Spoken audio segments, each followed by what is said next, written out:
Media సోదరులకు నా నమస్కారం. నిన్నటి రోజున అంటే సోమవారం తెల్లవారుజామున మా ఉమ్మడి ఎమ్మెల్యే అభ్యర్థి డాక్టర్ విఎం థామస్ గారికి రోడ్డు ప్రమాదం జరిగిన విషయం మీకంతా విదితమే. ఇది ప్రమాదము లేకపోతే రాజకీయ కుట్రో లేకపోతే హత్యాయత్నమో అనేది జరగబోయే ఎంక్వైరీల్లో నీకు తేలుతుంది. కానీ గడిచిన 45 గంటల్లో జరిగిన పరిణామాలు చూస్తే ఇది పూర్తిగా రాజకీయ కుట్రగాని భావించడం జరుగుతుంది. ఎందుకంటే ఏదైనా ఒక నాయకుడికి కానీ ఒక ముఖ్యమైన వ్యక్తికి కానీ ప్రమాదం జరిగితే దానిపైన విచారణ వ్యక్తం చేయడం సహజంగా జరిగే పరిణామాలు. కానీ మన నియోజకవర్గంలో ఒక ప్రపంచంలోనే ఒక ముఖ్యమైన వైద్యునికి ప్రమాదం జరిగినప్పుడు, ఒక ఎమ్మెల్యే అభ్యర్థికి ప్రమాదం జరిగినప్పుడు అతని పైన ఒక్క వైసీపీ నాయకుడు కూడా ఇంతవరకు స్పందించకపోవడం, విచారణ వ్యక్తం చేయకపోవడం, దీన్ని బట్టి చూస్తుంటే ఇది పూర్తిగా రాజకీయ కుట్రగానే భావించాల్సి వస్తుంది. గత 2 రోజుల క్రితం జగన్ పైన జరిగిన రాళ్ల దాడి జరిగినప్పుడు ఆ రోజు ప్రైమ్ మినిస్టర్ మోడీ అయితేనేమి, మా జాతీయ అధ్యక్షుడు చంద్రబాబు గారు అయితేనేమి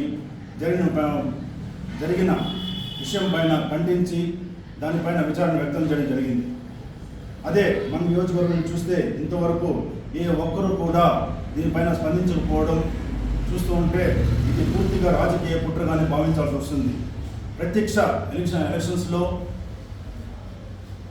ఎదుర్కొనే సత్తా లేకుండా ఎక్కడ థామస్ గారు అఖండ మెజారిటీతో గెలిచిపోతారనే భయంతో ఈరోజు ఇలాంటి సంఘటనల్లో వీళ్ళు పాల్పడుతున్నారని చూడాల్సి వస్తుంది.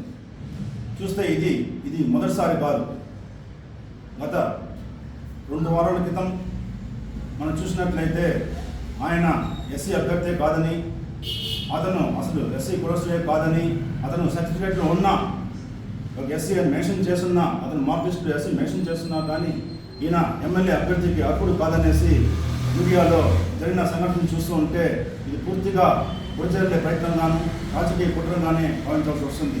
అలానే ఆయన ప్రపంచ ప్రఖ్యాత చెందిన ఐవీ స్పెషలిస్ట్గా, ఎంబ్రియాలజిస్ట్గా చాలా పాపులర్ అయినా కానీ ఆయన డాక్టర్ కాదని, ఆయన అనర్హుడు అనేసి పొడిచేసే ప్రయత్నం జరుగుతూ ఉంది. ఇవన్నీ చూస్తుంటే వీళ్ళు ఎక్కడ డాక్టర్ వచ్చేసి